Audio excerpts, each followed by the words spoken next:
नमस्कार, स्वागत है आपका यूपी दर्पण में। मैं हूं आपकी होस्ट और आप देख रहे हैं आज की सबसे बड़ी और अहम खबरें। चलिए बिना किसी देर के तेज रफ्तार से डालते हैं एक नजर यूपी की टॉप अपडेट्स पर। लेकिन उससे पहले आप कहां से देख रहे हैं कमेंट में जरूर लिखें। यूपी में तेज आंधी बारिश का अलर्ट जारी। मौसम विभाग ने यूपी के कई जिलों में आज तेज आंधी और बारिश का अलर्ट जारी किया है। 60 से 70 किलोमीटर प्रति घंटा की रफ्तार से हवाएं चल सकती हैं। किसानों और यात्रियों को खास सतर्क रहने की सलाह दी गई है।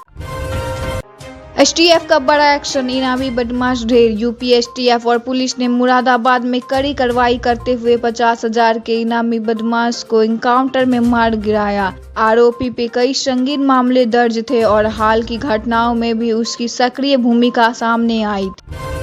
यूपी बोर्ड रिजल्ट को लेकर बड़ा अपडेट। यूपी बोर्ड की कॉपियां की जांच तेजी से जारी है। शिक्षा विभाग के अनुसार इस महीने के अंत तक रिजल्ट घोषित किया जा सकता है, जिससे लाखों छात्रों और उनके परिवारों का इंतजार जल्द ही खत्म होने की उम्मीद है।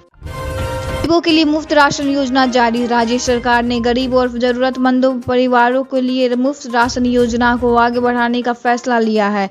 इस फैसले से महंगाई के दौर में करोड़ों लोगों को बड़ी राहत मिलने की उम्मीद है। यूपी भर्ती प्रक्रिया में तेजी। यूपी पुलिस भर्ती से जुड़ी प्रक्रिया को तेज कर दिया गया है। जल्द ही फिजिकल टेस्ट और डॉक्यूमेंट वेरिफिकेशन शुरू होने की संभावना है, जिससे हजारों युवाओं के लिए सरकारी नौकरी का रास्ता खुल सकता है। ट्रैफिक नियमों पर सख्ती बढ़ी। यूपी के कई शहरों में ट्रैफिक नियमों को लेकर सख्ती बढ़ा दी गई है। हेलमेट और सीट बेल्ट न पहनने वालों पर भारी। किसानों को मुआवजा देने की प्रक्रिया शुरू। फसल नुकसान झेल रहे किसानों के लिए सरकार ने मुआवजा देने की प्रक्रिया शुरू कर दी है। अधिकारियों को जल्द सर्वे पूरा कर भुगतान सुनिश्चित करने के निर्देश दिए गए हैं, जिससे किसानों को राहत मिल सके। गर्मियों से पहले बिजली व्यवस्था मजबूत। बढ़ती गर्मी को देखते हुए यूपी में बिजली आपूर्ति सुधारने के लिए तेजी से काम किया जा रहा है। ट्रांसफार्मर अपग्रेड और लाइन मेंटेनेंस के कटौती कम करने की कोशिश की जा रही है। सरकारी अस्पतालों में नई स्वास्थ्य सुविधा। सरकारी अस्पतालों में मुफ्त जांच और दवाइयों की सुविधा को और मजबूत किया जा रहा है। इस पहल से गरीब मरीजों को बेहतर इलाज मिलेगा और अस्पतालों में भीड़ को नियंत्रित करने में मदद मिलेगी। युवाओं के लिए बड़े रोजगार मेले की तैयारी। राज्य में युवाओं के लिए बड़े स्तर पर रोजगार मेले आयोजित करने की तैयारी की जा रही है। कई निजी और सरकारी कंपनियां इसमें हिस्सा लेंगी, जिससे हजारों युवाओं को नौकरी पाने का मौका मिलेगा। उत्तर प्रदेश के फर्रुखाबाद जिले से एक दिल दहला देने वाला मामला सामने आया है। यहाँ एक युवक ने अपनी बहन से कथित छेड़छाड़ का बदला लेने के लिए अपने ही दोस्त की हत्या कर दी। हत्या के बाद शव को खेत में दफना दिया गया, जिसका खुलासा करीब 9 महीने बाद हुआ है। उत्तर प्रदेश में विधानसभा चुनाव 2027 से पहले सियासी रंग चढ़ने लगा है, लेकिन पश्चिमी यूपी में भारतीय जनता पार्टी की चुनौतियां बढ़ती नजर आ रही है। दिलचस्प बात यह है कि ये मुश्किलें विरोधी दलों से नहीं, बल्कि अपनी पार्टी के नेताओं के बीच छिड़ी आवाज से बढ़ गई है। उत्तर प्रदेश के बरेली में बुधवार को बरेली कॉलेज के चीफ प्रोफेसर आलोक खड़े की एक टिप्पणी को लेकर जमकर हंगामा हुआ।